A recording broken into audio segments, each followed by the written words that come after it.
दोस्तों अरविंद सिंह जी के study YouTube channel में आपका स्वागत है। मैं अरविंद सिंह आपके सामने पॉलिटेक्निक प्रवेश परीक्षा 2025 में आने वाले महत्वपूर्ण प्रश्न को लेकर आया हूं। दोस्तों 150 प्रश्न जो थे मैं पहले करा चुका हूं। जो प्रश्न बच गए थे आज मैं उसको कराऊंगा और जो प्रश्न मैं करा चुका हूं वो मेरे चैनल पर अपलोड है, आप जाकर देख लीजिएगा। मेरे चैनल पर जो है बहुत से वीडियो जो है पॉलिटेक्निक एंट्रेंस एग्जाम 2025 की जो है अपलोड है, आप जाकर उसको देख लीजिएगा और चैनल को सब्सक्राइब और वीडियो को एक लाइक जरूर कर दीजिएगा। तो बिना देर के शुरू करते हैं। आपका प्रश्न नंबर जो है 151।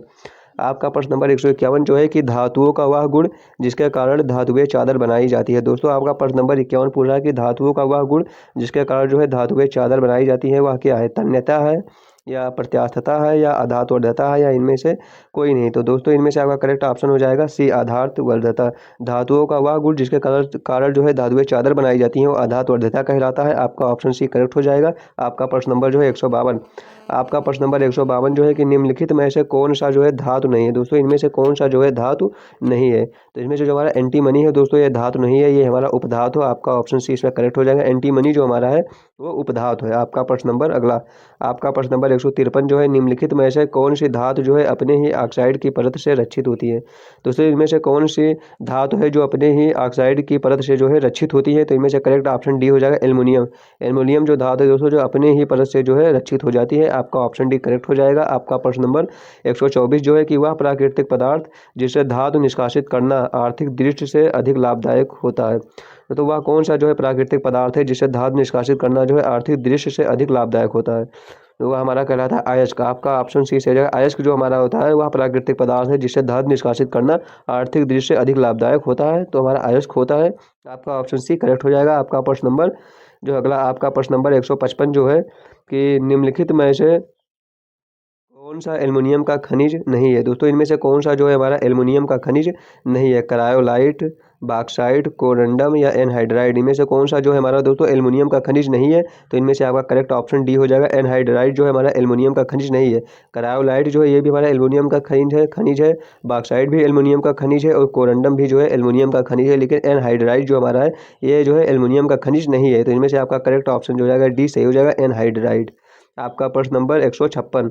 आपका प्रश्न नंबर 156 जो है कि निम्नलिखित में से किस मिश्र धातु में जो है एल्युमिनियम नहीं है? दोस्तों इनमें से जो कौन सा धातु है जिसमें जो है एल्युमिनियम नहीं है? तो हमारा जो पीतल होता है दोस्तों इसमें एल्युमिनियम जो है नहीं है। आपका ऑप्शन सी करेक्ट हो जाएगा, पीतल। आपका प्रश्न नंबर 157 जो है कि चमगादड़ निम्नलिखित में से किस आवृत्ति की ध्वनि को सुन सकता है? जो चमगादड़ होता है दोस्तों निम्नलिखित में से किस आवृत्ति की ध्वनि को सुन सकता है?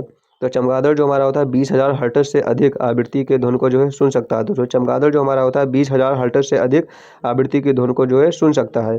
आपका ऑप्शन बी इसमें करेक्ट हो जाएगा। आपका प्रश्न नंबर 158। आपका प्रश्न नंबर जो है 158 है कि झील के पानी की सतह जो है बर्फ के रूप में जमने जा रही है, तो पानी का इस क्षण ताप होगा। आपका प्रश्न नंबर 158 पूछा है कि झील के पानी की जो सतह है वो बर्फ के रूप में जमने जा रही है, तो पेंदे के पानी का इस क्षण ताप होगा। तो पेंदे के पानी का जो इस क्षण ताप होगा वो होगा 4 डिग्री सेल्सियस। आपका ऑप्शन भी करेक्ट हो जाएगा, 4 डिग्री सेल्सियस। आपका प्रश्न नंबर जो है 159। आपका प्रश्न नंबर 159 जो है कि लीटर किस पद्धत का मात्रक है? दोस्तों लीटर जो हमारा होता है किस पद्धत का मात्रक है? मीटरी का है या एमकेएस का है या ब्रिटिश का है या भारतीय का है? तो लीटर का जो होता है हमारा मीटरी पद्धत का मात्रक है। आपका ऑप्शन ये करेक्ट हो जाएगा, मीटरी पद्धत का। आपका प्रश्न नंबर जो है 160। आपका प्रश्न नंबर 160 जो है कि प्रकाश वर्ष मात्रक है, तो प्रकाश वर्ष किसका मात्रक है? दूरी का है या समय का है या द्रव्यमान का है? तो इनमें से कोई नहीं। तो इसमें से आपका करेक्ट ऑप्शन ये हो जाएगा, दूरी का। प्रकाश वर्ष जो हमारा मात्रक होता है वह दूरी का होता है। आपका प्रश्न नंबर जो है 161 जो है कि दो सामान्य वेक्टरों का परिमाण शून्य है तो उनके बीच का कोण होगा। आपका प्रश्न नंबर 61 पूछा है कि दो सामान्य वेक्टरों का परिमाण शून्य है तो उनके बीच का कोण कितना होगा? तो उनके बीच का जो कोण हमारा होगा 90 डिग्री होगा या 180 डिग्री होगा या 45 डिग्री होगा या 0 डिग्री होगा? तो इनमें से करेक्ट ऑप्शन आपका बी हो जाएगा, जो हो जाएगा 180 डिग्री होगा। आपका बी ऑप्शन करेक्ट होगा। आपका प्रश्न नंबर जो है 162 जो है कि सरल आवर्त गति में प्रत्यानयन बल निर्भर करता है। दोस्तों सरल आवर्त गति में जो प्रत्यानयन बल होता है वो निर्भर करता है गोले के वेग पर या गोले के द्रव्यमान पर या गोले के विस्थापन पर या ऊष्मा पर? इनमें से करेक्ट ऑप्शन आपका सी हो जाएगा, विस्थापन पर। सरल आवर्त गति में जो प्रत्यानयन बल होता है वो निर्भर करता है गोले के विस्थापन पर। आपका ऑप्शन सी करेक्ट हो जाएगा। आपका प्रश्न नंबर जो है 163 कि स्याही में फिनाल मिलाया जाता है। स्याही में जो फिनाल को क्यों मिलाते हैं? स्याही को चमक प्रदान करता है या स्याही को जल्दी सुखा देता है या स्याही में फफूंद नहीं लगने देता है या स्याही लिखने के बाद फैलती नहीं? तो स्याही में फिनाल इसलिए मिलाया जाता है क्योंकि वो स्याही को जल्दी सुखा देता है। आपका ऑप्शन भी करेक्ट हो जाएगा कि स्याही को जल्दी सुखा देता है, इसीलिए जो है स्याही में फिनाल को मिलाते हैं। आपका प्रश्न नंबर 164 जो है कि स्याही को सड़ने से बचाने के लिए प्रयोग किया जाता है। जो दोस्तों स्याही होता है उसको सड़ने से बचने के लिए क्या प्रयोग किया जाता है? एसिटिक अम्ल को, या बोरिक अम्ल तथा कार्बोलिक अम्ल को, या कार्बोलिक अम्ल को, या सोडा लाइम को। तो इनमें से आपका करेक्ट ऑप्शन बी हो जाएगा, बोरिक अम्ल तथा कार्बोलिक अम्ल का जो है प्रयोग किया जाता है स्याही को सड़ने से बचाने के लिए। आपका ऑप्शन बी इसमें करेक्ट हो जाएगा। आपका प्रश्न नंबर जो है 164 दोस्तों 164 हो चुका है। आपका प्रश्न नंबर 165 जो है कि सूती तथा ऊनी रेशों में अंतर ज्ञात किया जाता है। दोस्तों सूती तथा ऊनी रेशों में अंतर ज्ञात किया जा सकता है जलाकर, या सांद्र HNO3 में डालकर, या छूकर, या इनमें से कोई नहीं। तो दोस्तों इनमें से आपका करेक्ट ऑप्शन जो हो जाएगा ये जलाकर। सूती तथा ऊनी रेशों में अंतर ज्ञात किया जा सकता है जलाकर। तो दोस्तों आप चैनल को सब्सक्राइब और वीडियो को लाइक नहीं करते हैं तो आप जरूर वीडियो को लाइक और चैनल को सब्सक्राइब जरूर कर दीजिएगा और वीडियो को शेयर भी कर दीजिएगा। आपका प्रश्न नंबर अगला, आपका प्रश्न नंबर 166 है कि शुद्ध क्लोरोफॉर्म का प्रयोग नहीं किया जाता है क्योंकि। दोस्तों शुद्ध क्लोरोफॉर्म का प्रयोग क्यों नहीं किया जाता है? क्योंकि हृदय पर बुरा प्रभाव पड़ता है, या बहुत अधिक मात्रा से लंबे समय तक होश नहीं आता है, या संवेदना बढ़ जाती है, या शारीरिक दर्द या बुखार हो जाता है। तो इनमें से आपका करेक्ट ऑप्शन ये हो जाएगा, हृदय पर बुरा प्रभाव पड़ता है, इसीलिए जो है शुद्ध क्लोरोफॉर्म का प्रयोग नहीं किया जाता है क्योंकि हृदय पर जो होता है हमारा बुरा प्रभाव पड़ता है। आपका ऑप्शन ये करेक्ट हो जाएगा। आपका प्रश्न नंबर जो है 167 जो है कि साबुन वर्ग का यौगिक है। दोस्तों साबुन वर्ग का यौगिक है कार्बोक्सिलिक अम्लों के लवण जो है एस्टर है, एमीन है, या एल्कोहल है। तो दोस्तों इनमें से आपका करेक्ट ऑप्शन ये हो जाएगा, कार्बोक्सिलिक अम्लों के जो लवण होते हैं वो साबुन वर्ग का यौगिक है। आपका प्रश्न नंबर जो है 168 जो है कि नायलॉन बनाने में प्रयुक्त कच्चा पदार्थ है। दोस्तों आपका प्रश्न नंबर 168 है कि नायलॉन बनाने में जो प्रयुक्त कच्चा पदार्थ है वो कौन सा है? तो हमारा होता है एडीपिक अम्ल। आपका ऑप्शन ये करेक्ट है, एडीपिक अम्ल ही होता है दोस्तों जो नायलॉन बनाने में प्रयुक्त कच्चा पदार्थ है, एडीपिक अम्ल। आपका ऑप्शन ये करेक्ट हो जाएगा। आपका प्रश्न नंबर 169 जो है कि कृत्रिम साबुन बनाया जाता है। दोस्तों कृत्रिम साबुन है, इसमें से कौन सा जो हमारा कृत्रिम साबुन है? सोडियम स्टेरेट है, या सोडियम लारिल सल्फेट है, या सोडियम सल्फ्यूरिक, या लोरिक सल्फ्यूरिक अम्ल है, या लारिल एल्कोहल है। तो इनमें से आपका करेक्ट ऑप्शन जो हो जाएगा हमारा बी हो जाएगा, सोडियम लारिल सल्फेट जो हमारा होता है कृत्रिम साबुन होता है। आपका ऑप्शन बी इसमें करेक्ट हो जाएगा, सोडियम लारिल सल्फेट। आपका प्रश्न नंबर जो 170 जो है कि चेहरे के लिए प्रयोग होने वाली क्रीमों में बेंजोइक अम्ल कार्य करता है। दोस्तों चेहरे के लिए प्रयोग होने वाली क्रीमों में जो बेंजोइक अम्ल होता है वह कार्य करता है क्रीम को मृदु बनाने में, या जीवाणुनाशी के रूप में, या दुर्गंध दूर करने के लिए, या चेहरों पर चमक लाने के लिए। तो इसमें से आपका करेक्ट ऑप्शन बी हो जाएगा, जीवाणुनाशी के रूप में। चेहरे के लिए प्रयोग होने वाली क्रीमों में जो बेंजोइक अम्ल कार्य करता है जीवाणुनाशी के रूप में। आपका ऑप्शन बी करेक्ट हो जाएगा। आपका प्रश्न नंबर 171 जो है कि नाइट्रोजन विद्युत बल्ब में प्रयोग की जाती है क्योंकि। दोस्तों नाइट्रोजन जो होता है विद्युत बल्ब में क्यों प्रयोग की जाती है? क्योंकि यह वायु से हल्की होती है, कि इससे बल्ब अधिक प्रकाशित होता है, कि यह जलन में सहायता नहीं करती, या जहरीली नहीं है। दोस्तों इसमें से आपका करेक्ट ऑप्शन सी हो जाएगा क्योंकि यह जलन में सहायता नहीं करती है, इसीलिए नाइट्रोजन को जो है विद्युत बल्ब में प्रयोग किया जाता है। आपका ऑप्शन सी करेक्ट हो जाएगा। आपका प्रश्न नंबर 172 जो है कि हाइड्रोजन सल्फाइड गैस की गंध होती है। दोस्तों जो हाइड्रोजन सल्फाइड गैस होती है इसकी गंध कैसी होती है? मछली की होती है, या जले हुए सल्फर की, या सड़े हुए अंडे की, या इनमें से कोई नहीं। तो इनमें से आपका करेक्ट ऑप्शन सी हो जाएगा, सड़े हुए अंडे की होती है। हाइड्रोजन सल्फाइड गैस की जो गंध होती है वो सड़े हुए अंडे की होती है। आपका ऑप्शन सी करेक्ट हो जाएगा। आपका प्रश्न नंबर 173 जो है कि परिवर्ती संयोजकता दिखाते हैं। दोस्तों परिवर्ती संयोजकता कौन दिखाते हैं? संक्रमण तत्व, या सामान्य तत्व, या आधात्विक तत्व, या धात्विक तत्व। तो संक्रमण जो है परिवर्ती संयोजकता जो हमारे होते हैं वो संक्रमण तत्व दिखाते हैं। आपका ऑप्शन ये करेक्ट हो जाएगा। आपका प्रश्न नंबर 174 जो है कि बूट पॉलिश तैयार करने के लिए कनोरबा मोम प्रयोग किया जाता है। दोस्तों बूट पॉलिश को तैयार करने के लिए कनोरबा मोम प्रयोग किया जाता है। पॉलिश में कठोरता लाने में सहायता प्रदान करने हेतु, या पॉलिश को नरम करने के लिए, या बूट पॉलिश में चमक लाने के लिए, या इनमें से कोई नहीं। तो दोस्तों कनोरबा मोम का जो प्रयोग किया जाता है बूट पॉलिश में चमक लाने के लिए जो है कनोरबा मोम का प्रयोग किया जाता है। आपका ऑप्शन सी करेक्ट हो जाएगा। आपका प्रश्न नंबर 175 जो है कि नीली काली स्याही के निर्माण में प्रयुक्त होने वाला पदार्थ है। दोस्तों नीली काली स्याही के निर्माण में जो है प्रयुक्त होने वाला पदार्थ कौन सा है? ऑक्जेलिक अम्ल है, या सिट्रिक अम्ल है, या हाइड्रोक्लोरिक अम्ल है, या गेलिक अम्ल है। तो इनमें से आपका करेक्ट ऑप्शन जो हो जाएगा हमारा डी हो जाएगा, गेलिक अम्ल। नीली काली स्याही के निर्माण में प्रयुक्त होने वाला पदार्थ जो हमारा होता है वो गेलिक अम्ल होता है। आपका ऑप्शन डी करेक्ट हो जाएगा। आपका प्रश्न नंबर 176 जो है कि पीबीसी का पूरा नाम है। दोस्तों पीबीसी का पूरा नाम क्या होता है? पॉलीवाइनिल क्लोराइड होता है, या पॉलीस्टाइरीन प्रोपिलीन होता है, या पॉलीप्रोपिलीन होता है, या टेट्रा नाइट्रोटॉलुइन होता है। तो इनमें से आपका करेक्ट ऑप्शन ये हो जाएगा, पॉलीवाइनिल क्लोराइड। पीबीसी का जो पूरा नाम होता है दोस्तों पॉलीवाइनिल क्लोराइड होता है। आपका ऑप्शन से ये इसमें हो जाएगा करेक्ट। आपका प्रश्न नंबर 177 जो है कि प्राकृतिक रेशम है दोस्तों, इनमें से प्राकृतिक रेशम कौन सा है? पॉलीएस्टर है या पॉलीएमाइड है या पॉलीअम्ल है या पॉलीसेकेराइड है? तो इनमें से आपका करेक्ट ऑप्शन जो हो जाएगा हमारा बी हो जाएगा, पॉलीएमाइड। प्राकृतिक रेशम जो हमारा होता है वो पॉलीएमाइड होता है। आपका ऑप्शन बी करेक्ट हो जाएगा। आपका प्रश्न नंबर 178 जो है कि थर्मोप्लास्टिक है दोस्तों। थर्मोप्लास्टिक हमारा कौन सा है? पॉलीथीन है, पीवीसी है या पॉलीस्टीराइन है या ये सभी? तो दोस्तों इनमें से जो थर्मोप्लास्टिक है ये सभी जो हमारे हैं, जो है ये सभी जो हमारे हैं दोस्तों वो जो है क्या है? थर्मोप्लास्टिक है। इनमें से आपका करेक्ट ऑप्शन डी हो जाएगा। ये सभी पॉलीथीन, पीवीसी और पॉलीस्टायरीन ये सभी जो हमारे हैं दोस्तों थर्मोप्लास्टिक हैं। आपका प्रश्न नंबर 179 जो है कि तेल तथा सोडियम हाइड्रोक्साइड की क्रिया कहलाती है दोस्तों। तेल तथा सोडियम हाइड्रोक्साइड की क्रिया क्या कहलाती है? सावनीकरण कहलाती है या उदासीनीकरण कहलाती है या बाहुलीकरण कहलाती है या संयोजन कहलाती है? तो तेल तथा सोडियम हाइड्रोक्साइड की क्रिया जो हमारी कहलाती है वो सावनीकरण कहलाती है। आपका ऑप्शन ये करेक्ट हो जाएगा। आपका प्रश्न नंबर जो है 180 जो हमारा क्या होगा? प्लास्टिक है। प्लास्टिक जो क्या होता है दोस्तों? संतृप्त हाइड्रोकार्बन का जटिल यौगिक है या असंतृप्त हाइड्रोकार्बन का जटिल यौगिक है या एक अकार्बनिक जटिल यौगिक है या असंतृप्त हाइड्रोकार्बन का उच्च बहुलक है? तो इनमें से आपका करेक्ट ऑप्शन डी हो जाएगा, असंतृप्त हाइड्रोकार्बन का जो उच्च बहुलक होता है। प्लास्टिक जो हमारा होता है असंतृप्त हाइड्रोकार्बन का उच्च बहुलक है। आपका प्रश्न नंबर जो है 181 जो है कि थर्मोप्लास्टिक जो है दोस्तों गर्म करने पर पिघल जाते हैं या गर्म करने पर मुलायम हो जाते हैं, गर्म करने पर मुलायम तथा ताप बढ़ने पर पुनः कठोर हो जाते हैं, गर्म करने पर जो है विच्छेद हो जाते हैं। तो थर्मोप्लास्टिक जो होते हैं वह गर्म करने पर मुलायम हो जाते हैं। आपका ऑप्शन भी करेक्ट हो जाएगा कि थर्मोप्लास्टिक जो होते हैं वो गर्म करने पर जो होते हैं मुलायम हो जाते हैं। आपका ऑप्शन भी करेक्ट हो जाएगा। आपका प्रश्न नंबर 182 जो है कि क्लोरोफॉर्म है।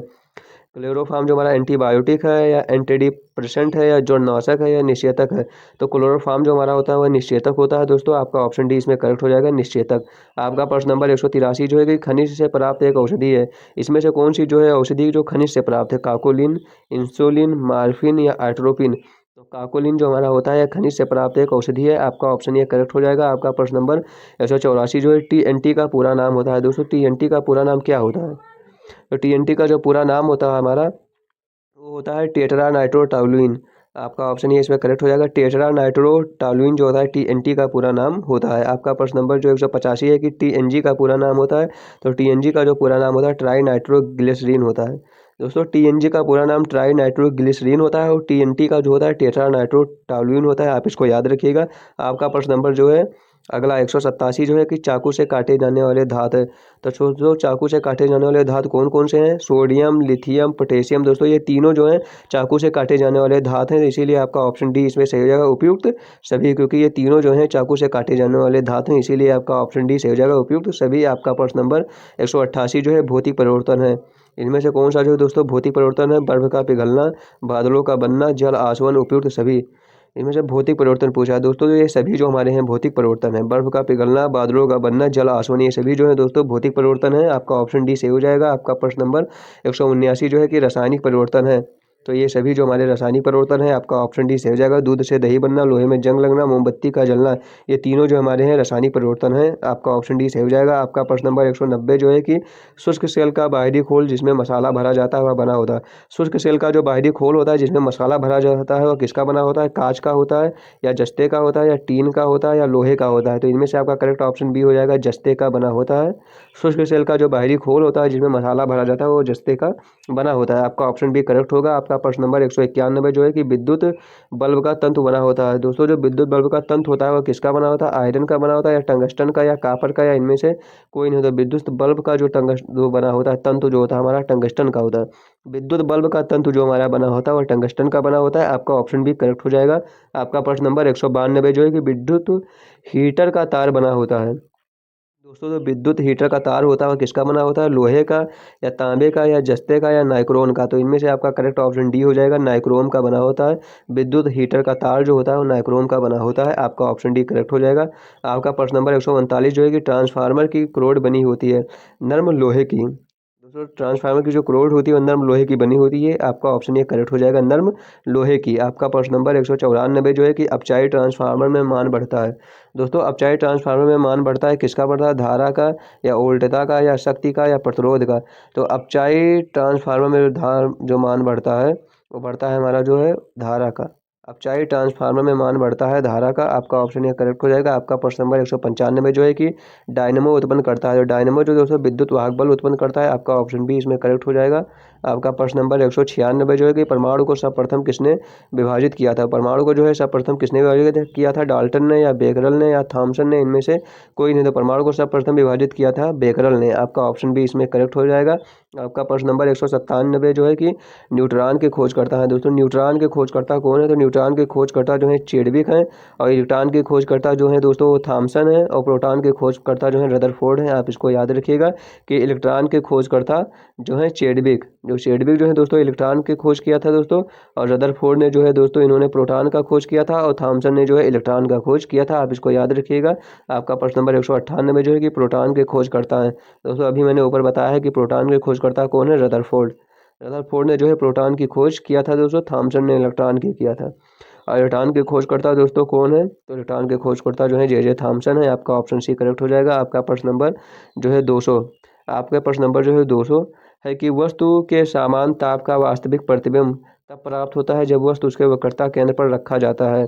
समतल दर्पण के सम्मुख या अवतल दर्पण के सम्मुख या फोकस पर, या इनमें से कोई नहीं। तो इनमें से आपका करेक्ट ऑप्शन बी हो जाएगा, अवतल दर्पण के सम्मुख। जब वस्तु को जो है सामान वास्तविक जो प्रतिबिंब प्राप्त करना होता है सामान माप का, तो वस्तु को रखेंगे और समतल अवतल दर्पण के सम्मुख। आपका ऑप्शन बी करेक्ट हो जाएगा। आपका प्रश्न नंबर 201 जो है कि एक व्यक्ति अपने सामने रखे दर्पण में अपने से बड़ा प्रतिबिंब देख रहा है तो वह दर्पण है, और तो वह दर्पण हमारा अवतल होगा। आपका ऑप्शन बी सही हो जाएगा, अवतल। आपका प्रश्न नंबर, एक व्यक्ति अपने सामने रखे दर्पण में अपने से बड़ा प्रतिबिंब देख रहा है तो वह दर्पण हमारा अवतल होगा दोस्तों। आपका प्रश्न नंबर अगला, आपका प्रश्न नंबर 202 जो है कि इंद्रधनुष में निम्नलिखित में से कौन सा रंग जो है दिखाई नहीं देता है। तो इंद्रधनुष में जो हमारा होता है काला रंग जो होता है दिखाई नहीं देता है। आपका प्रश्न नंबर अगला 203 जो है कि जब श्वेत प्रकाश कांच से प्रिज्म में से गुजरता है, जब श्वेत प्रकाश जो है कांच से प्रिज्म में गुजरता है तो दूसरी ओर प्राप्त स्पेक्ट्रम में जिस रंग का विचलन न्यूनतम होता है वह हमारा होता है लाल रंग का। आपका ऑप्शन बी सही हो जाएगा। आपका प्रश्न नंबर 204 है कि मीटरों में नापी गई फोकस दूरी के व्युत्क्रम को कहते हैं। दोस्तों मीटरों में नापी गई फोकस दूरी के व्युत्क्रम को क्या कहते हैं, लेंस की क्षमता कहते हैं। आपका ऑप्शन ये करेक्ट हो जाएगा। आपका प्रश्न नंबर 205 है कि विभिन्न दूरी पर स्थित वस्तुओं के प्रतिबिंबों को फोकस करने के लिए आँख के लेंस की फोकस दूरी होती है पुतली द्वारा, या सिलेरी पेशियों द्वारा, या दृष्टिपटल द्वारा, या अंध बिंदु द्वारा। तो इनमें से आपका करेक्ट ऑप्शन बी हो जाएगा, सिलियरी पेशियों के द्वारा। आपका प्रश्न नंबर 206 जो है कि निकट दृष्टि दोष वाले व्यक्ति के लिए प्रतिबिंब बनता है। दोस्तों निकट दृष्टि दोष वाले व्यक्ति के लिए प्रतिबिंब कहाँ बनता है, तो रेटिना के पहले बनता है, और दूर दृष्टि दोष में रेटिना के पीछे बनता है, और निकट दृष्टि दोष में जो है रेटिना से पहले बनता है। आपका प्रश्न नंबर जो है 207 है कि निकट दृष्टि दोष को दूर किया जाता है। दोस्तों निकट दृष्टि दोष को किससे दूर किया जाता है, तो अवतल लेंस से जो है निकट दृष्टि दोष को दूर किया जाता है। आपका प्रश्न नंबर 208 जो है कि दूर दृष्टि दोष को दूर करने के लिए प्रयोग किया जाता है। दोस्तों दूर दृष्टि दोष को दूर किया जाता है उत्तल लेंस के द्वारा, और निकट दृष्टि दोष को अवतल लेंस के द्वारा, और बाइफोकल लेंस के द्वारा जरा दृष्टि दोष को दूर किया जाता है। आपका प्रश्न नंबर 209 जो है कि माइक्रोस्कोप के अभिदर्शक की फोकस दूरी होती है। दोस्तों माइक्रोस्कोप के जो अभिदर्शक की फोकस दूरी होती है नेत्रिका की फोकस दूरी के बराबर होती है, या नेत्रिका की फोकस दूरी से कम होती है, या नेत्रिका की फोकस दूरी से अधिक होती है, या अनंत होती है। तो दोस्तों इनमें से आपका करेक्ट ऑप्शन बी हो जाएगा, नेत्रिका की फोकस दूरी से कम होती है। माइक्रोस्कोप के अभिदर्शक की फोकस दूरी जो होती है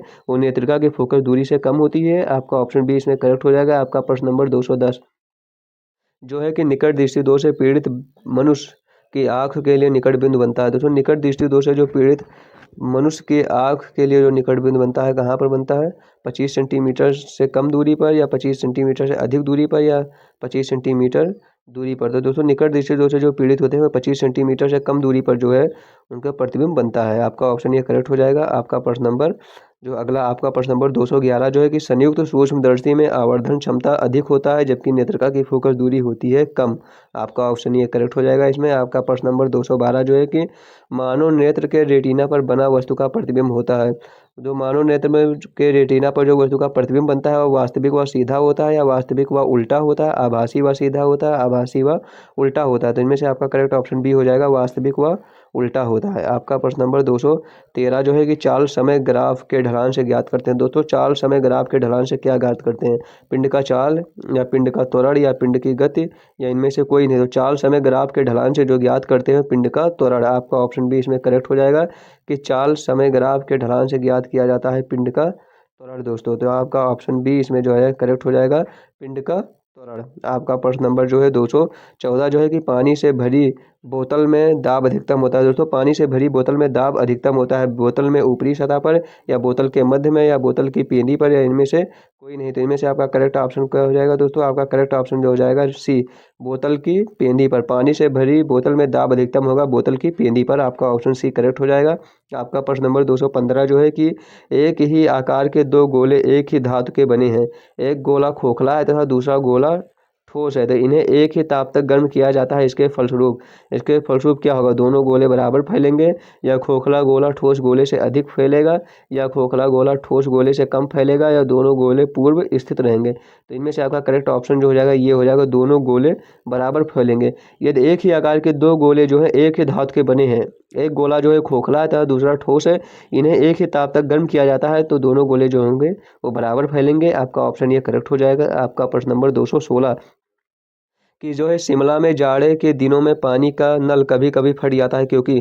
दोस्तों आपका प्रश्न नंबर 216 पूछा है कि शिमला में जो है जाड़े के दिनों में, ठंडियों के दिनों में जो है पानी के नल जो है कभी कभी फट जाते हैं क्योंकि पानी के आयतन में कमी होता है, या पानी के बर्फ बढ़ने पर आयतन बढ़ता है, या ठंडा होने से पानी सिकुड़ता है, या इनमें से कोई नहीं है। तो इनमें से आपका करेक्ट ऑप्शन जो हो जाएगा बी हो जाएगा। पानी के बर्फ बढ़ने पर जो है आयतन आयतन जो होता है बढ़ जाता है, इसीलिए जो होता है जाड़े के दिनों में जो है पानी के नल जो है कभी कभी फट जाते हैं। आपका ऑप्शन बी इसमें करेक्ट हो जाएगा।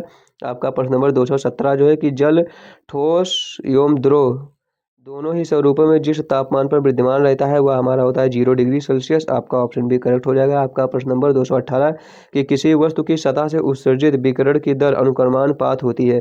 दोस्तों आपका प्रश्न नंबर 218 पूछा है कि किसी वस्तु की सतह से जो उत्सर्जित विकिरण की दर अनुक्रमानुपात होती है, परम ताप के, या परम ताप के वर्ग के, या परम ताप के तृतीय घात के, या परम ताप के चतुर्थ घात के। तो इनमें से आपका करेक्ट ऑप्शन डी हो जाएगा, परम ताप के चतुर्थ घात के जो है अनुक्रमानुपात होती है। आपका प्रश्न नंबर 219 जो है कि कंबल से ढकने पर बर्फ नहीं पिघलती है। कंबल जो हमारा होता है ऊनी होता है इसलिए, या ऊष्मा का सुचालक होता है, या कंबल मोटा होता है, या ऊष्मा का कुचालक होता है। तो कंबल जो हमारा होता है ऊष्मा का कुचालक होता है, इसीलिए कंबल से ढकने पर बर्फ नहीं पिघलती है। आपका ऑप्शन डी इसमें करेक्ट हो जाएगा। आपका प्रश्न नंबर जो है 220 जो है कि ऊष्मीय विकिरण की चाल होती है। दोस्तों ऊष्मीय विकिरण की चाल होती है प्रकाश के चाल के बराबर, या ध्वनि के चाल के बराबर, या प्रकाश की चाल के आधे के बराबर, या इनमें से कोई नहीं। तो ऊष्मीय विकिरण की चाल जो होती है प्रकाश की चाल के बराबर होती है। आपका ऑप्शन ये करेक्ट हो जाएगा। आपका प्रश्न नंबर 221 जो है कि सूर्य का प्रकाश कमरे में नहीं पहुंचता फिर भी कमरे में अंधेरा नहीं रहता है, क्यों? प्रकीर्णन के कारण, या अपवर्तन के कारण, या ध्रुवण के कारण, या विवर्तन के कारण। तो इनमें से आपका करेक्ट ऑप्शन डी हो जाएगा, अपवर्तन के कारण, विवर्तन के कारण। विवर्तन के कारण होता है दोस्तों कि जो सूर्य का प्रकाश होता है कमरे में नहीं पहुंचता फिर भी कमरे में नहीं अंधेरा जो है नहीं रहता है। इसका कारण जो होता है दोस्तों विवर्तन होता है। आपका ऑप्शन डी इसमें सही हो जाएगा। आपका प्रश्न नंबर 222 जो है कि किसी वस्तु के प्रदीप्त होने का पता लगाया जा सकता है। दोस्तों किसी भी वस्तु के जो है प्रदीप्त होने का पता लगाया जा सकता है वस्तु को गर्म करके, या वस्तु पर पालिश करके, या वस्तु को अंधकार में रखकर, या इनमें से कोई नहीं। तो दोस्तों इनमें से आपका करेक्ट ऑप्शन सी हो जाएगा, वस्तु को अंधकार में रखकर जो है वस्तु के प्रदीप्त होने का पता लगाया जा सकता है। आपका ऑप्शन सी करेक्ट हो जाएगा। आपका प्रश्न नंबर 223 जो है कि किसी मोटे समतल दर्पण के सामने कोई प्रदीप्त वस्तु रखी है तो परावर्तन जो क्या होगा? तो परावर्तन जो होगा दोनों तलों के बीच कई बार होगा। आपका ऑप्शन सी इसमें करेक्ट हो जाएगा। आपका प्रश्न नंबर 224 जो है कि प्रकाश की तरंग दैर्घ्य की परास है। दोस्तों प्रकाश की तरंग दैर्घ्य की परास कितना होती है? 4500 एंगस्ट्रॉम से 7800 एंगस्ट्रॉम तक, या 100 एंगस्ट्रॉम से 7800 एंगस्ट्रॉम तक, या 7800 एंगस्ट्रॉम से 7800 एंगस्ट्रॉम तक, या उपरोक्त सभी। तो इनमें से आपका करेक्ट ऑप्शन ये हो जाएगा, 3900 एंगस्ट्रॉम से 7800 एंगस्ट्रॉम तक जो होता है प्रकाश की तरंग दैर्घ्य की परास होती है। आपका ऑप्शन ये इसमें करेक्ट हो जाएगा। आपका प्रश्न नंबर 225 जो है कि यदि दो समांतर दर्पण को समांतर रखा जाए तो उनसे बने प्रतिबिंबों की संख्या होगी। यदि दो समांतर दर्पण को समांतर रखा जाएगा तो उनसे बने जो प्रतिबिंबों की संख्या होगी वो हमारा होगा अनंत। आपका ऑप्शन डी करेक्ट हो जाएगा। आपका प्रश्न नंबर जो है 226 जो है कि गुणधर्मों में समानता रखने वाले तत्व आवर्त सारणी में रखे गए हैं। दोस्तों गुणधर्मों में समानता रखने वाले तत्व जो है आवर्त सारणी में रखे गए हैं एक ही उपसमूह में। आपका ऑप्शन डी करेक्ट हो जाएगा। आपका प्रश्न नंबर 227 जो है कि विलयन जिसमें अधिक विलय नहीं घोला जा सकता है उसे कहा जाता है। दोस्तों विलयन जिसमें अधिक विलय नहीं घोला जा सकता है उसे कहा जाता है। दोस्तों ये कहाँ होगा? कहा जाता है संतृप्त विलयन कहा जाता है, या अति संतृप्त विलयन, या तनु विलयन, या कोई भी नहीं। तो इनमें से आपका करेक्ट ऑप्शन ये हो जाएगा संतृप्त विलयन। आपका प्रश्न नंबर 228 जो है कि सूत्र जो किसी पदार्थ के अणु में उपस्थित विभिन्न तत्वों के परमाणुओं के अनुपात को व्यक्त करता है वो कहलाता है, क्या कहलाता है दोस्तों? मूलानुपात सूत्र कहलाता है। आपका ऑप्शन ये करेक्ट हो जाएगा। आपका प्रश्न नंबर 229 जो है कि किसी विद्युत परिपथ में एक बल्ब जल रहा है तो इसकी दीप्ति घटाने के लिए एक प्रतिरोध तार जोड़ना होगा श्रेणी क्रम में। आपका ऑप्शन ये करेक्ट हो जाएगा। आपका प्रश्न नंबर 230 जो है कि सामान्यतः प्रयोग होने वाली फ्यूज तार बनी होती है। दोस्तों जो फ्यूज तार होती है वो किसकी बनी होती है? तो हमारा बना होता है तांबा, टीन तथा शीशे के आयल से। आपका ऑप्शन बी इसमें करेक्ट हो जाएगा। आपका प्रश्न नंबर 231 जो है कि लंबी धारावाही प्रणालिका का चुंबक होता है। तो लंबी धारावाही प्रणालिका का जो चुंबक होता है वो सिरों पर कम होता है। आपका ऑप्शन बी सही हो जाएगा कि लंबी धारावाही प्रणालिका का जो चुंबक होता है वो सिरों पर कम होता है। आपका प्रश्न नंबर 232 जो है कि चल कुंडली माइक्रोफोन बदलता है। दोस्तों जो चल कुंडली माइक्रोफोन होता है क्या बदलता है? या यांत्रिक ऊर्जा को प्रकाश में, या ध्वनि को विद्युत ऊर्जा में, या चुंबकीय ऊर्जा में, या इनमें से कोई नहीं? तो इनमें से आपका करेक्ट ऑप्शन ये हो जाएगा ध्वनि को विद्युत ऊर्जा में बदलता है। चल कुंडली माइक्रोफोन जो होता है ध्वनि को विद्युत ऊर्जा में बदलता है। आपका ऑप्शन ये करेक्ट हो जाएगा। आपका प्रश्न नंबर 233 जो है कि जिस ताप पर द्रव का वाष्प दाब वायुमंडलीय दाब के बराबर हो जाता है उस ताप को कहते हैं गलनांक कहते हैं, या क्वथनांक कहते हैं, या क्रांतिक ताप कहते हैं, या दाब कहते हैं? तो इनमें से आपका करेक्ट ऑप्शन बी हो जाएगा क्वथनांक कहते हैं। जिस ताप पर द्रव का वाष्प दाब जो है वायुमंडलीय दाब के बराबर हो जाता है उस ताप को क्वथनांक कहते हैं। आपका प्रश्न नंबर जो है 234 जो है कि किसी पदार्थ का ताप बढ़ाने पर उसके अणुओं की ऊर्जा में होगी वृद्धि। आपका ऑप्शन ये करेक्ट हो जाएगा वृद्धि। किसी भी पदार्थ का यह ताप बढ़ाएंगे तो उसके अणुओं की ऊर्जा में जो होगी वृद्धि होगी। आपका ऑप्शन ये करेक्ट होगा। आपका प्रश्न नंबर 235 जो है कि जिन वस्तुओं का आयतन निश्चित होता है और आकार नहीं उसे कहते हैं। दोस्तों जिसका जो है आयतन निश्चित होता है और आकार नहीं उनको द्रव कहते हैं। आपका ऑप्शन भी सही हो जाएगा। आपका प्रश्न नंबर 236 जो है कि प्रेशर कुकर में जो है खाना जल्दी पक जाता है क्योंकि जल का क्वथनांक बढ़ जाता है, या जल का क्वथनांक कम हो जाता है, या दाब स्थिर रह जाता है, या इनमें से कोई नहीं? तो दोस्तों प्रेशर कुकर में खाना जल्दी इसलिए पक जाता है क्योंकि जल का क्वथनांक जो है बढ़ जाता है। आपका ऑप्शन ये करेक्ट हो जाएगा। आपका प्रश्न नंबर 237 जो है कि निम्न में अति अस्थायी अवस्था निरूपित करता है। दोस्तों अति अस्थायी अवस्था जो है कौन निरूपित करता है? एक तनु विलयन, या एक असंतृप्त विलयन, या संतृप्त विलयन, या इनमें से कोई नहीं? तो इनमें से आपका करेक्ट ऑप्शन सी होगा। संतृप्त विलयन जो है अति अस्थायी अवस्था निरूपित करता है। आपका ऑप्शन सी करेक्ट हो जाएगा। आपका प्रश्न नंबर 238 जो है कि केलगन व्यावसायिक नाम है। दोस्तों केलगन जो है किसका व्यावसायिक नाम है? सोडियम हेक्सामेटाफॉस्फेट का, या सोडियम एल्युमिनियम सिलिकेट का, या धामन सोडा का, या उपरोक्त में से कोई नहीं? तो इनमें से आपका करेक्ट ऑप्शन ये हो जाएगा सोडियम हेक्सामेटाफॉस्फेट का जो है केलगन व्यावसायिक नाम है। आपका प्रश्न नंबर 239 जो है कि जल की अस्थायी कठोरता का कारण है कैल्शियम तथा मैग्नीशियम के बाइकार्बोनेट, फास्फेट व सल्फेट, क्लोराइड व सल्फेट, या इनमें से कोई नहीं? दोस्तों जल के अस्थायी कठोरता का कारण है कैल्शियम तथा मैग्नीशियम के क्लोराइड व सल्फेट। आपका ऑप्शन सी करेक्ट हो जाएगा। आपका प्रश्न नंबर 240 जो है कि अस्थायी कठोरता को दूर करने के लिए कौन सी विधि प्रयोग में नहीं लाई जा सकती है? दोस्तों अस्थायी कठोरता को दूर करने के लिए जो है कौन सी विधि प्रयोग में नहीं लाई जा सकती है? वो हमारा होता है उबाल कर। आपका ऑप्शन सी करेक्ट हो जाएगा उबाल कर। आपका प्रश्न नंबर 241 जो है कि क्रायोलाइट है। तो क्रायोलाइट क्या है? तो क्रायोलाइट हमारा मैग्नीशियम सिलिकेट है, या मैग्नीशियम कार्बोनेट है, या सोडियम एल्युमिनियम फ्लोराइड है, या इनमें से कोई नहीं? तो इनमें से आपका करेक्ट ऑप्शन सी हो जाएगा सोडियम एल्युमिनियम फ्लोराइड जो हमारा होता है वो क्रायोलाइट है। आपका प्रश्न नंबर 244 जो है कि दोस्तों मेंडेलीव की आवर्त सारणी में जो है आवर्तों की संख्या है। दोस्तों मेंडेलीव की आवर्त सारणी में जो आवर्तों की संख्या होती है वो 7 होती है। आपका ऑप्शन भी करेक्ट हो जाएगा। आपका प्रश्न नंबर 245 जो है कि हेलोजन को आवर्त सारणी में जिस समूह में रखा गया है वह है। तो हेलोजन को आवर्त सारणी में जिस समूह में रखा गया है दोस्तों वो हमारा होता है 7वां समूह है। आपका ऑप्शन सी करेक्ट हो जाएगा। आपका प्रश्न नंबर 246 जो है कि अष्टक नियम प्रतिपादित करने वाले वैज्ञानिक का नाम है। दोस्तों अष्टक नियम प्रतिपादित करने वाले वैज्ञानिक का क्या नाम है? बार्जिलियस नाम है, या न्यूलैंड नाम है, या कौशल नाम है, या बोरबरी नाम है? तो इनमें से आपका करेक्ट ऑप्शन जो हो जाएगा ये हो जाएगा बार्जिलियस। अष्टक नियम प्रतिपादित करने वाले वैज्ञानिक का नाम जो है बार्जिलियस है। आपका प्रश्न नंबर 247 जो है कि निम्नलिखित में से कौन सा युग्म जो है एक ही समूह में रखा गया है? दोस्तों इनमें से कौन सा युग्म जो है एक ही समूह में रखा गया है? तो वो हमारा है सोडियम तथा पोटेशियम को जो है एक ही समूह में रखा गया है। आपका ऑप्शन सी करेक्ट हो जाएगा। आपका प्रश्न नंबर 248 जो है कि आधुनिक दीर्घाकार आवर्त सारणी में समूहों की संख्या होती है। दोस्तों आधुनिक दीर्घाकार आवर्त सारणी में समूहों की जो संख्या होती है वो हमारा 18 होती है। आपका ऑप्शन सी सही हो जाएगा 18। आपका प्रश्न नंबर 249 जो है कि आवर्त सारणी में वर्ग 2A के तत्व होते हैं। क्या होते हैं? प्रबल धात्विक होते हैं, या चतुसंयोजक होते हैं, या अपाचायक होते हैं, अप्रबल होते हैं? तो आवर्त सारणी में वर्ग 2 ए के जो तत्व होते हैं दोस्तों प्रबल धात्विक होते हैं। आपका ऑप्शन ये सही होगा, ना कि ये सब होगा। आपका प्रश्न नंबर जो है 250, आपका प्रश्न नंबर 250 जो है कि तत्वों का आवर्ती वर्गीकरण किसने किया है। दोस्तों जो तत्वों का आवर्ती वर्गीकरण है वो किसने किया है, तो तत्वों का जो है आवर्ती वर्गीकरण जो है मेंडलीफ ने किया है। आपका ऑप्शन डी सही हो जाएगा। आपका प्रश्न नंबर जो है 251 जो है कि सबसे भारी धातु है। दोस्तों इसमें सबसे भारी धातु कौन सा है, तो हमारा सबसे भारी धातु होता है निकिल होता है। आपका ऑप्शन बी करेक्ट हो जाएगा। आपका प्रश्न नंबर 252 जो है कि निम्नलिखित में से कौन सा विद्युत का चालक है। तो समुद्र जल जो है दोस्तों यह विद्युत का सबसे अच्छा चालक है, जो है समुद्री जल जो होता है। आपका प्रश्न नंबर जो है 253 जो है हमारा कि वर्ण त्रिभुज के शीर्ष पर कौन से रंग दिखते हैं। दोस्तों वर्ण त्रिभुज के शीर्ष पर जो है कौन से रंग दिखते हैं, तो लाल रंग जो वर्ण त्रिभुज के शीर्ष पर जो है दिखाई देता है। आपका ऑप्शन ये करेक्ट हो जाएगा। आपका प्रश्न नंबर 254 जो है कि बेरियम कार्बोनेट का सूत्र होता है। दोस्तों बेरियम कार्बोनेट का सूत्र क्या होता है, तो बेरियम कार्बोनेट का जो हमारा सूत्र होता है BaCO3 होता है। आपका ऑप्शन भी करेक्ट हो जाएगा। आपका प्रश्न नंबर 255 जो है कि पूर्णतः कृष्णपिंड की आवश्यकता होती है। दोस्तों पूर्णतः जो कृष्णपिंड की आवश्यकता जो हमारी होती है 1 होती है। आपका ऑप्शन भी करेक्ट हो जाएगा।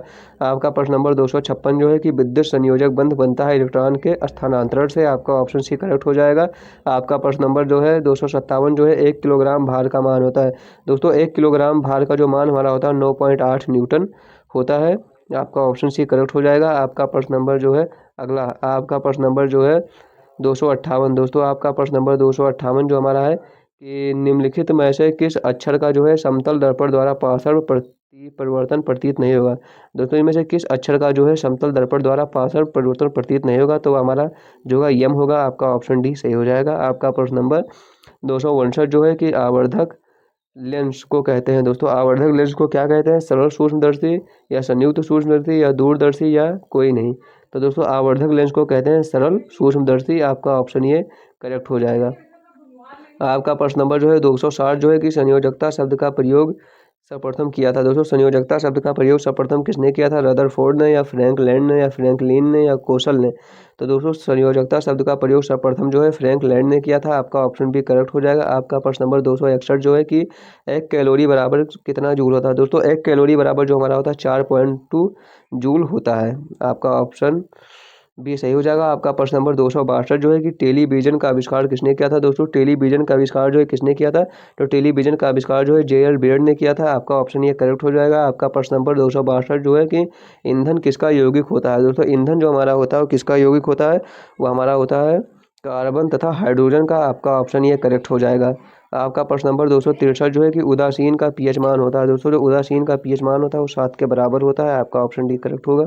आपका प्रश्न नंबर 264 जो है कि तेल के हाइड्रोजनीकरण की अभिक्रिया है। दोस्तों तेल के जो हाइड्रोजनीकरण की अभिक्रिया क्या है, वो अभिस्मांगी उत्प्रेरण है। आपका ऑप्शन डी करेक्ट होगा। आपका प्रश्न नंबर 265 जो है कि है 1 फैराडे विद्युत का मान होता है। दोस्तों 1 फैराडे विद्युत का जो मान हमारा होता है वो होता है 9065। दोस्तों 1 फैराडे विद्युत का मान जो है 96,500 गुलाम होता है या 9,6500 गुलाम होता है। आपका ऑप्शन ये करेक्ट होगा। आपका प्रश्न नंबर जो है 266 जो है कि धनावेशित परमाणुओं को कहते हैं। दोस्तों धनावेशित परमाणुओं को क्या कहते हैं, तो धनायन कहते हैं। आपका ऑप्शन ये करेक्ट होगा।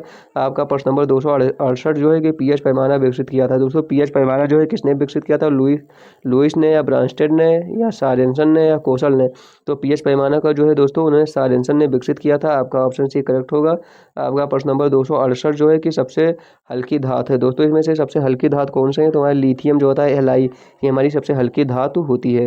आपका प्रश्न नंबर 269 जो है कि निम्नलिखित में ऐसा सर्वाधिक विद्युत धनी तत्व है। तो दोस्तों पोटेशियम जो हमारा होता है वो सर्वाधिक विद्युत धनी तत्व है। आपका ऑप्शन बी इसमें करेक्ट होगा। आपका प्रश्न नंबर 270 जो है कि एथिलीन का अणुसूत्र होता है। दोस्तों C2H4 जो हमारा होता है एथिलीन का अणुसूत्र होता है। आपका प्रश्न नंबर 271 जो है कि दूसरे तथा तीसरे आवर्त में कितने तत्व होते हैं। दोस्तों दूसरे तथा तीसरे आवर्त में कितने तत्व होते हैं, तो 8 तत्व होते हैं। दोस्तों आपका प्रश्न नंबर अगला जो है कि 272 प्रिज्म कितने सतह से मिलकर बनता है। तो प्रिज्म जो हमारा होता है दोस्तों 5 सतह से मिलकर बनता है। 2 सतह जो है दोस्तों आयताकार होता है और 3 सतह त्रिभुजाकार होता है। आपका प्रश्न नंबर 274 जो है कि उपधातु का ऑक्साइड होता है दोस्तों। उपधातु के ऑक्साइड जो हमारे होते हैं उभयधर्मी होते हैं।